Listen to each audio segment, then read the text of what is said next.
orang yang sia-sia perbuatannya, sebagaimana surat Al-Kahfi ayat 104, itu apakah orang yang beribadah tanpa tuntunan atau orang yang pahala ibadahnya gugur akibat perbuatan yang dapat menggugurkan pahala seperti syirik, riya dan lain-lain, Ustaz?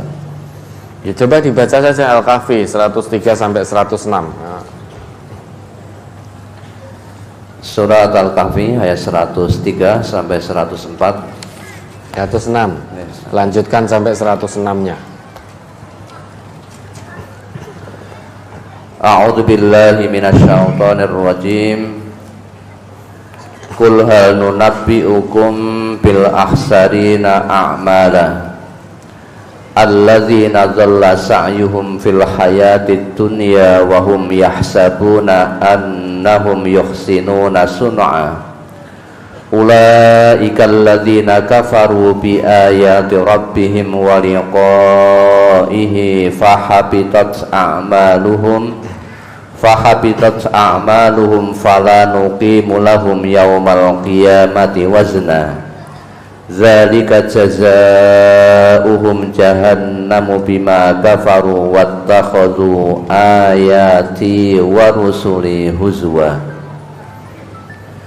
Katakanlah, apakah akan kami beritahukan kepadamu tentang orang-orang yang paling merugi perbuatannya, yaitu orang-orang yang telah sia-sia perbuatannya dalam kehidupan dunia ini, sedangkan mereka menyangka bahwa mereka berbuat sebaik-baiknya. Mereka itu orang-orang yang kufur terhadap ayat-ayat Tuhan mereka dan kufur terhadap perjumpaan dengan Dia. Maka hapuslah amalan-amalan mereka, dan kami tidak mengadakan suatu penilaian bagi amalan mereka pada hari kiamat. Demikianlah balasan mereka itu neraka jahanam, disebabkan kekafiran mereka dan disebabkan mereka menjadikan ayat-ayatku dan rasul-rasulku sebagai olok-olok. Ya, ada sebagian orang dia melakukan satu perbuatan atau satu amal, dia merasa perbuatan itu baik sehingga merasa mendapatkan pahala dari Allah. Sedangkan pahala dari Allah ini, kata Allah, laisa bi amaniyikum wala amaniyi ahlil kitab. Pahala dari Allah itu bukan berdasarkan angan-angan kita. Pahala dari Allah itu berdasarkan Allah. Maka ada sebagian orang merasa berbuat baik sehingga merasa mendapat pahala dari Allah, padahal perbuatannya di dunia itu sia-sia, tidak mendapatkan apapun di hadapan Allah. Menurut manusia, kacamata manusia sudah baik, namun ternyata di hadapan Allah tidak baik. Karena yang namanya kebaikan menurut Allah itu pertama harus ikhlas lillah, ikhlas karena Allah. Yang kedua, ittiba'u Rasulillah, mengikuti tuntunan Rasulullah. Itu syarat kebaikan yang diterima oleh Allah. Sementara ada orang yang merasa berbuat baik namun tidak sesuai dengan tuntunan Rasulullah, maka akan termasuk dalam ayat ini. Potensi termasuk dalam ayat ini. Karena kebaikan menurut Allah itu ya dua tadi, ikhlas karena Allah dan ittiba'u Rasulillah, mengikuti tuntunan Rasulullah.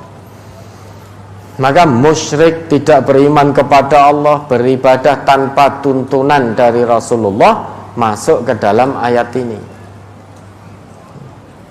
Sia-sia wis rumangsa berbuat baik, rumangsane dapat ganjaran pahala, ternyata sampai di hadapan Allah tidak mendapatkan apapun karena tidak mengikuti tuntunan. Sedangkan yang paling paham agama ini tentu Nabi, maka beliau mencontohkan, mentuntunkan kepada kita bagaimana cara ibadah yang benar kepada Allah. Maka ikhlas saja karena Allah tanpa mengikuti tuntunan Rasulullah, itu juga bukan kebajikan. Ya, meski ikhlas karena Allah atau mengikuti tuntunan Rasulullah, mi'ah bil mi'ah, 100% dari A sampai Z sama dengan yang dicontohkan oleh Rasulullah, namun tujuannya bukan ikhlas karena Allah, tapi untuk riya, lisyuhroh, untuk ketenaran. Itu juga bukan merupakan satu kebajikan. Jadi ikhlas karena Allah dan ittiba' Rasulillah ini ibarat dua sisi mata uang untuk mendapatkan kebajikan di sisi Allah. Tidak bisa hanya ada salah satunya, tidak bisa.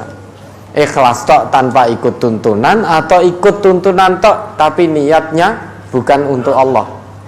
Itu juga tidak diterima sebagai kebaikan di sisi Allah. Nah, maka orang yang musyrik menyembah selain Allah atau beribadah tidak sesuai dengan tuntunan Rasulullah, meski menurut angan-angannya baik, ya, namun ternyata di hadapan Allah itu bukan satu kebaikan. Laisa bi amaniyikum wala amaniyi ahlil kitab. Man ya'mal su'ay yujza bihi wala yajid lahu min dunillahi waliyya wala nasira. Wa man ya'mal minas solihati min dzakarin aw unsa wa huwa mu'minun faulaika yadkhulunal jannata wa la yudlamuna naqira. Itu kata Allah dalam Quran surat An-Nisa surat keempat ayat 123 124. Nah, syaratnya amal soleh kebajikan kita diterima oleh Allah itu syaratnya landasannya iman. Sedang iman itu harus ikhlas karena Allah dan mengikuti tuntunan Rasulullah, itu baru dikatakan amal soleh. Ya, ada lagi.